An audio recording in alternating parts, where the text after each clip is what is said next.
یوم یکجہتی کشمیر ایک علامت ہے اس احساس ذمہ داری کی جو کشمیر کی جدوجہد کے سلسلے میں ہم اہل پاکستان پر عائد ہوتی ہے۔ کشمیر میں خود ارادیت کے حق کے حصول کے لیے گزشتہ کئی دہائیوں سے جو جدوجہد ہو رہی ہے وہ کشمیریوں کے لیے ہی نہیں، اس میں پاکستان کی بقا کے تقاضے بھی شامل ہیں۔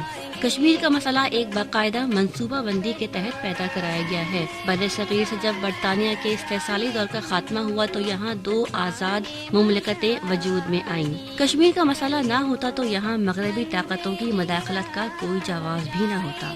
سلامتی کونسل کی واضح قراردادیں کشمیر کے مسئلے پر موجود ہیں، لیکن نصف صدی کا عرصہ گزر جانے کے باوجود بھارت سلامتی کونسل کی قراردادوں کی خلاف ورزی کر رہا ہے۔ کشمیر میں بڑے تسلسل کے ساتھ انسانی حقوق کی خلاف ورزیاں ہو رہی ہیں۔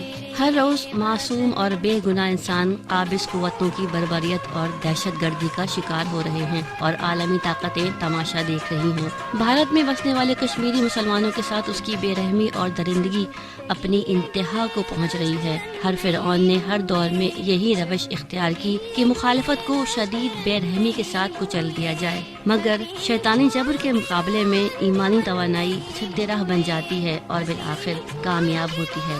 جبر کرنے والے اذیتوں اور موت سے ڈراتے ہیں اور ایمانی قوت موت سے نبرد آزمائی کی جرأت پیدا کرتی ہے۔ یہ اللہ کا کرم ہے کہ اہل کشمیر پر بھی اور اہل پاکستان پر بھی کشمیری صرف کشمیر کی آزادی ہی نہیں، پاکستان کے استحکام کی بھی جنگ لڑ رہے ہیں۔ حریت کی داستانیں اس طرح رقم ہوتی ہیں اور قوموں کی زندگی میں یہ مرحلے آتے ہیں کہ جھکے سر کے ساتھ عیش یا سربلندی کے ساتھ سرفروشی کا فیصلہ، دل کی آزادی، شہنشاہی، شکم سامان موت، فیصلہ تیرے ہاتھوں میں ہے دل یا شکم۔ ہم جیسے بھی ہیں بہرحال مسلمان ہیں، ہمارے مسائل عالمی طاقتیں حل نہیں کریں گی، ہمیں اپنے فیصلے خود کرنے ہیں، ہمیں خود اپنی تقدیر بدلنی ہے۔ فرائض تو سب کو ادا کرنے ہیں، لیکن ہم اہل پاکستان پر خصوصی ذمہ داری ہے۔ پاکستان کا قیام اور استحکام ایک معاشرتی معجزہ ہے، کشمیر کا پاکستان بھی اسی معجزے کا تسلسل ہوگا۔